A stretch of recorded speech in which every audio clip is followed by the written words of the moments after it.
One of the biggest question marks of this entire offseason was Iowa's offense. In 2022, Iowa's offense had one of the worst performances in all of college football. There were times in which Iowa scored less than 10 points, less than 20 points, had a starting QB, Spencer Petras, sitting after 4 weeks of football at a staggering 7 QBR. That is one of the worst you'll ever see, and by far was the worst in college football amongst starting QBs. Petras is gone, but for Iowa fans, this might be unfortunate. Brian Ferentz is back at offensive court, back calling plays. Now, one of the biggest things was fireworks on offense. You bring back Johnson, who had a pretty good freshman year at running back, and LaShoy Williams, who had a horrible season, for just being honest with you.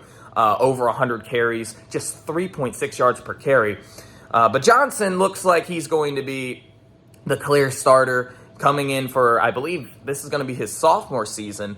But fireworks on offense hasn't been a thing for Iowa. One of the worst in plays over 20 yards. In fact, I think they were third worst in the entire country in offensive plays over 20 yards. Look at the wide receivers. You got Vines. He's going to be on the outside. Regini. You got Vic. These wide receivers aren't raising eyebrows. So what do most coaches do? They go in the transfer portal. They pull some they pull players that they need. Iowa doesn't do that. They don't go out and get a number 2 running back. They don't go out and get some wide receivers. They go out and get another game-managing QB in Cade McNamara. Now, I'm going to be honest with you. I believe he's going to have a much better season than Spencer Petras. Kind of have to. Petras only threw for like 1,700 yards in 10 or 11 starts. But is Iowa's offense going to be much better this year? Well, it's hard for me to believe that. Yes, I do believe their offense... I do believe they went out and got a relatively good QB, a proven QB, Cade McNamara at Michigan in his 1 full year starting at Michigan. Had a pretty solid year, threw for over 2,300 yards. Okay, I get it. But they had an elite rush game, Blake Corum, Haskins, and even they had Donovan Edwards play a little bit. But they had a 1-2 punch that made it easy for Cade McNamara.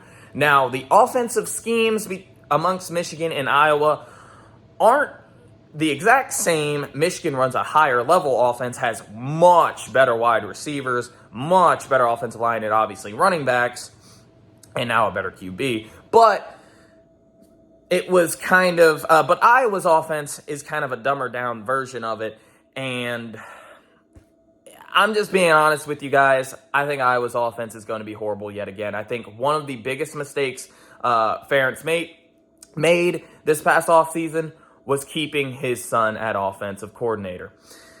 Look at Iowa's schedule. It's not hard, really. They play at Wisconsin. That's going to be a tough game. Play at Nebraska. Listen, Nebraska's going to be much more improved this year than any other year.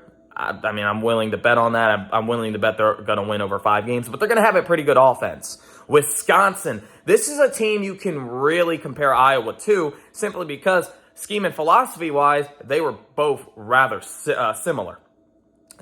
What does Wisconsin do? They fire a head coach who's been relatively good, had a tough start to 2022. They fire him, bring in one of the hottest names in college football in Luke Fickell. And you know what Luke Fickell does? He goes out, gets a high level QB, a couple decent wide receivers, changes up the scheme and philosophy, and it looks like Wisconsin's going to be running a spread type offense, and they're going to be pushing the ball down the field. As well as Wisconsin has one of the best, if not the best, running backs in the entire college football, Braylon Allen. Iowa doesn't have any of that. They have a decent running back at best. Behind that, a lot of inexperience. A lot of, and LaShoy Williams, who had a disappointing year last year, but a lot of inexperience at running back. Quarterback, Similar to Petras in game managing, should be, like I said, he should be better. Offensive line was also kind of an issue last year for Iowa. And then wide receivers, no firepower. This Iowa offense will not be much better than what it was last year. And I think Iowa's going to be in a situation where they might have to move on from Kirk Ferentz. And that's hard to say because he's actually been head coach longer than anybody else at their specific job than anybody else, and it's by like 10 or 11 years. He's been at Iowa since the 90s. Been at Iowa forever. Let me know what you guys think. Do you guys think Iowa's offense is going to make a major improvement this year? Or do you agree with me and believe that this is going to be a tough season for Iowa? Thank you guys for watching. I'll see you in the next one. Peace out.